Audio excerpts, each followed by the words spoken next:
자, 이제 통계 파트의 마지막 13단원까지 왔습니다. 모평균의 추정과 모비율이라고 하는 건데요. 모평균이라고 하는 건 우리가 어떤 용어인지 알고 있죠? 모집단의 평균을 말합니다. 자, 교재에 나와 있는 예를 가지고 하나 설명을 해보겠습니다. 40명이 있어요. 우리 반 학생 40명이 있습니다. 키를 재서 그 키의 평균을 알고 싶습니다. 즉 모평균을 m이라고 할 때 그 m을 알고 싶습니다. 40명 키를 다 재서 합친 다음에 40으로 나누면 간단하겠죠. 하지만 40명 키를 다 재는 게 좀 힘들어. 그래서 어떻게 했냐면 10명만 딱 뽑았습니다. 맞아, 표본을 뽑은 거죠. 10명 표본을 뽑았을 때 그 표본 평균을 구했더니 10명 평균이 173cm로 나왔습니다. 자, 그럼 이 결과를 가지고 우리가 모평균도 아마 173cm 근처일 것이다 라고 추정을 할 수가 있겠죠. 추정. 즉 표본을 가지고 모집단의 어떤 평균을 추정하는 것, 그것이 바로 모평균 추정입니다. 그러면 우리가 그 10명이 말이죠, 어쩌다 보니까 키가 큰 애들만 뽑혀가지고 173이 될 수도 있어요. 예를 들어서 뭐 150, 160짜리도 막 있는데 그러니까 이제 그거는 표본을 많이 뽑을수록 10명이 아니라 뭐 20명, 30명 뽑을수록 그럴 확률은 줄겠죠. 그러니까 이상한 애들만 뽑힐 확률이 줄을 거야, 그지? 그래서 우리는 이 10명이 골고루 뽑혔을 것이다 라는 가정을 해서 얘를 가지고 평균을 구해도 그것이 모평균하고 크게 차이 나지 않을 것이다. 물론 약간 틀릴 수는 있겠지만 그런 그 믿음을 가지고 하는 겁니다. 그리고 그 믿음은 이 샘플의 수가 표본의 크기가 말하자면 커질수록 더 믿음이 확고해지겠죠. 한 명이나 두 명 딱 뽑아가지고 걔 키가 전체 평균일 것이다 이렇게 생각하는 건 좀 무리가 있잖아요. 예를 들어서 한 명 딱 뽑았는데 190짜리가 나왔어. 농구선수, 그 반 농구선수가 딱 나왔어. 그럼 이거 가지고 얘네 평균이 190일 것이다, 이게 예측하기 힘들죠. 근데 두 명 뽑고 세 명 뽑았는데 다 뭐냐면 190이 넘어. 그러면 이 반은 190 넘는 애가 대부분인가 보다, 평균이 190이다 이렇게 이제 추정하는 게 무리가 없잖아요.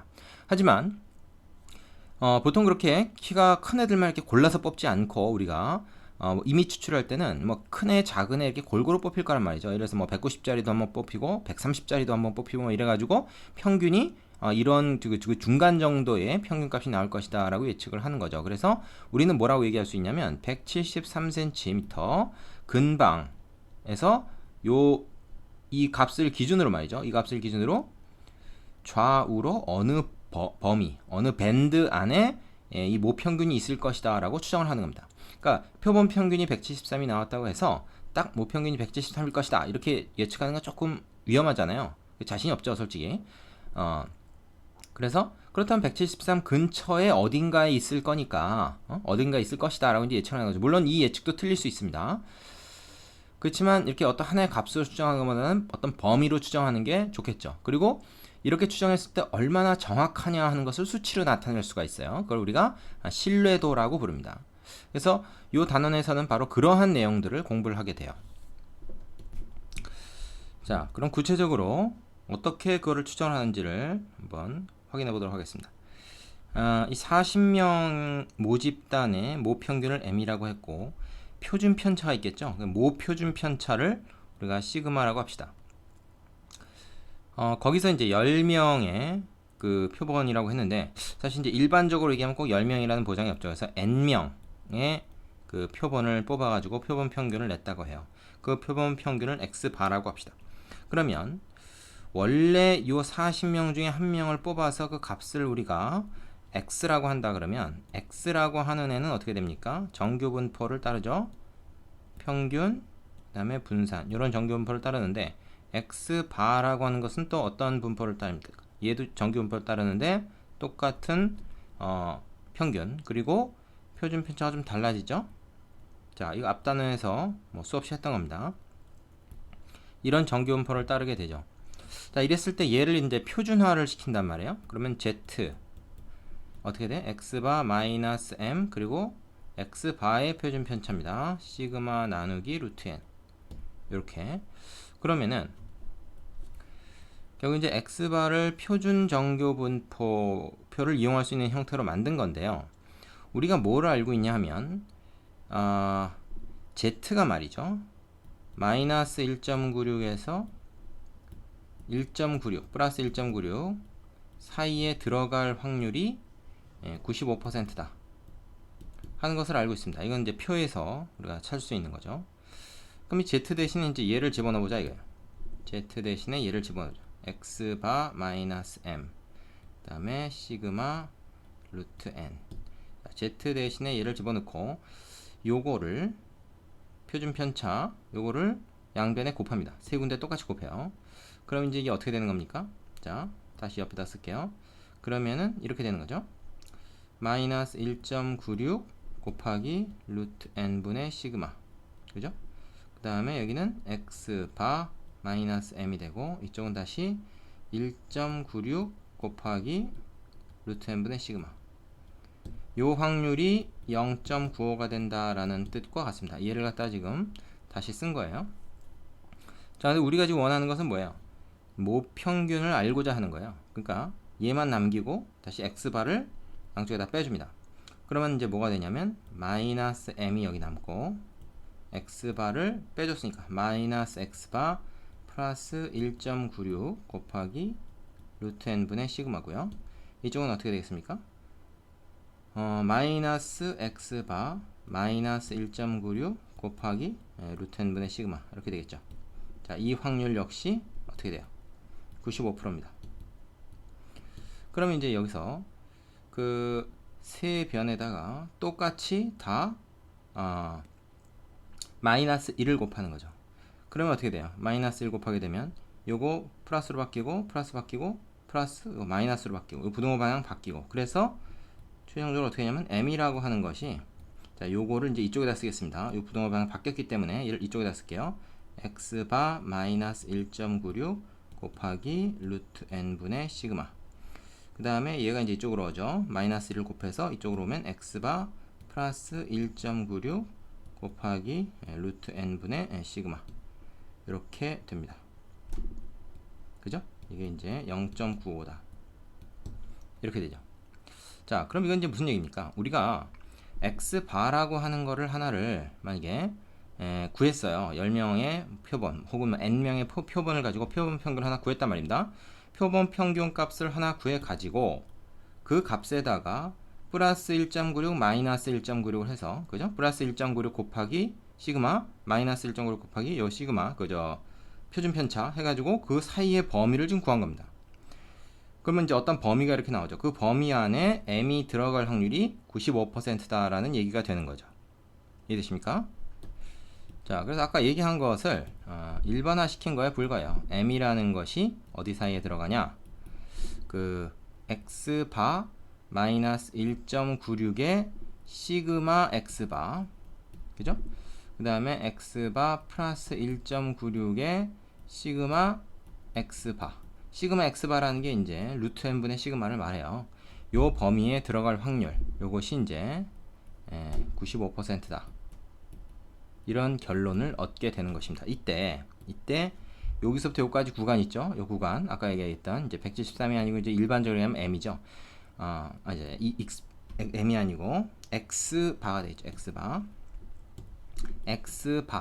x바를 기준으로 좌우로 이제 얼마 정도 팔을 뻗어가지고 어떤 범위를 찾은 게 이겁니다. 요거를 우리가 신뢰 구간이라 그래요. 신뢰 구간. 추정을 한 거죠. 어떤 구간을 추정을 한 겁니다.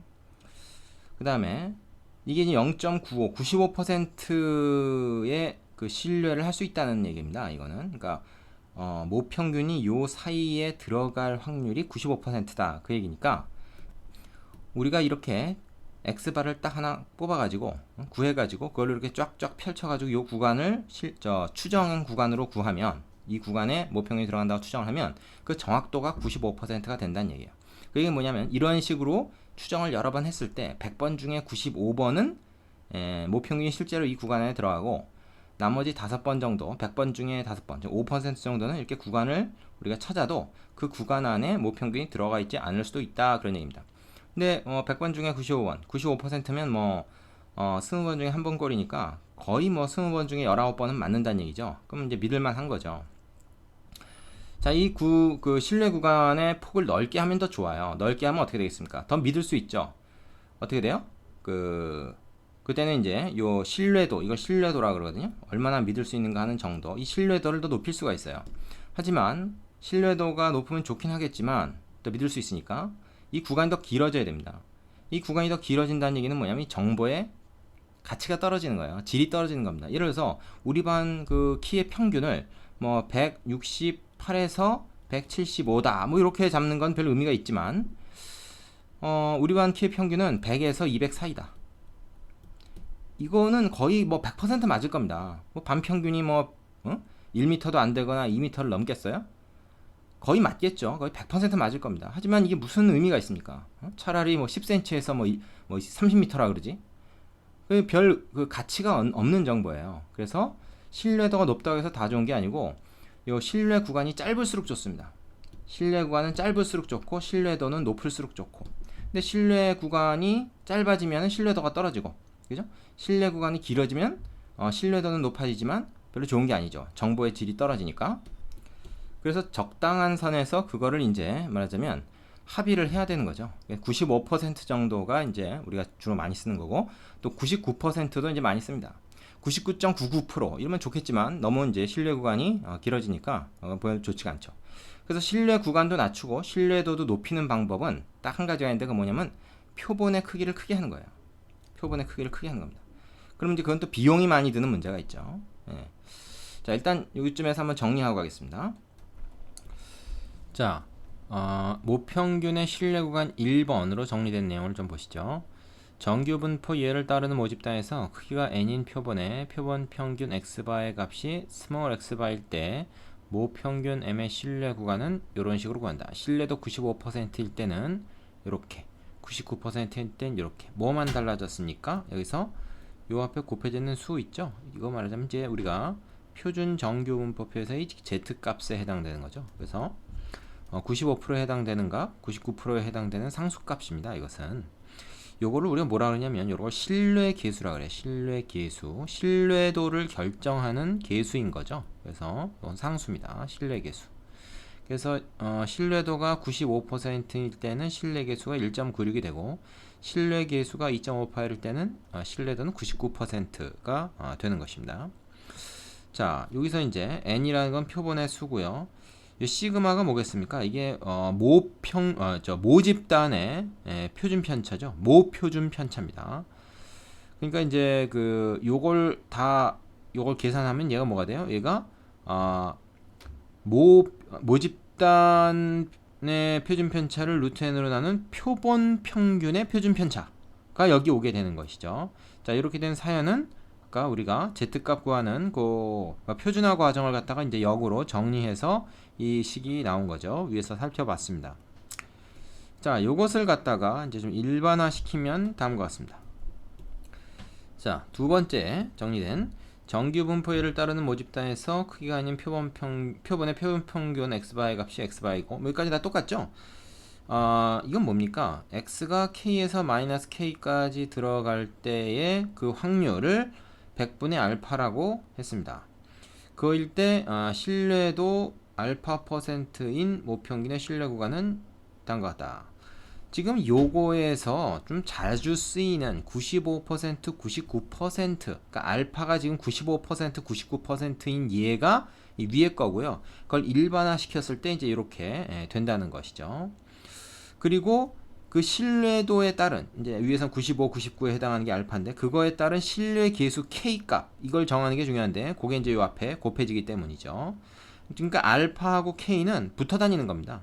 알파가 얼마냐면 K 값은 얼마로 딱 정해져 있는 거죠. 표준 정규 분포에서. 이해되시죠? 자, 그 밑에 보충 설명으로 가시겠습니다. 자, 이 보충을 보시면요, 앞에서 내가 잠깐 설명했던 내용을 그림을 가지고 좀 보충 설명을 하고 있습니다. 워낙 중요한 내용이니까 같이 한번 다시 볼게요. 표본 평균 x바는 확률 변수이므로 추출되는 표본에 따라서 그 값이 다르게 나옵니다. 그래서 이것을 표본 평균을 여러 번을 구하게 되죠. 그래서 그때마다 그림과 같이 신뢰 구간도 달라집니다. 신뢰 구간이면 표본 평균 구한 거를 가지고 기준으로 좌우로 이렇게 말하자면 팔을 뻗어서 구간을 구하는 거잖아요. 그러니까 그때 다르게 나오는데, 그래서 이제 이 표본 평균이 검은 점이고요. 그 검은 점을 기준으로 좌우로 팔을 뻗쳐서 이렇게 범위를 구한 겁니다. 그럼 이 범위 안에 모평균이 들어있을 것이다 라고 우리가 이제 추정을 하는 거죠. 그런데 그게 100% 그렇게 맞는 게 아니고 95% 정도는 맞되 5% 정도는 이 구간 안에 모평균이 실제로 들어있지 않게 되는 거죠. 맞으면 그런 위험이 있는 거죠. 자, 그래서 여러 번 추출해서 각각의 신뢰 구간을 구해보면 그 중에 95%는 모평균을 포함한다는 뜻이다. 한편 어떤 표본에 따라 정해진 신뢰 구간에 모평균 MA 값이 포함될 확률이 95%라는 의미이기도 하다. 이 같은 얘기입니다. 예. 자, 그리고 좌우로 팔을 뻗어서 생긴 이 범위, 요거를 이제 요 길이를 신뢰 구간의 길이라고 한다 그랬죠. 바로 다음에 이제 그거에 대한 내용이 더 나옵니다. 자, 한꺼번에 같이 얘기를 해볼게요. 신뢰 구간의 길이는 정기분포를 따르는 모집단에서 n개의 표본을 이미 추출하여 모평균을 추정할 때 그 신뢰 구간의 길이라는 것은 바로 요 폭을 얘기하는데, 이거는 예를 들어서 얘를 기준으로 플러스 얼마 한 거, 마이너스 얼마 한 거를 길이를 구하는 거니까 결국 1.96 곱하기 이거의 2배다. 왜냐하면 보세요. x바에다가 플러스 1.96 루트 n분의 시그마, 그리고 x바에서 마이너스 1.96 한 거, 그럼 이 값에서 이 값을 빼면 어떻게 되겠어요? 똑같이 x바 마이너스 이거, 그러면 결국 이거의 2배만 남죠. 여기서 이거를 빼는 거니까 이건 없어지고, 그래서 요거의 2배가 된다. 요 길이입니다. 요 길이, 그죠? 신뢰도 99%면 또 이거의 2배, 2배를 곱해준다는 거. 자, 그런데 말이죠, 우리가 신뢰 구간의 길이가 길수록 말하자면 그 안에 m이 포함될 확률이 높겠죠. 그죠?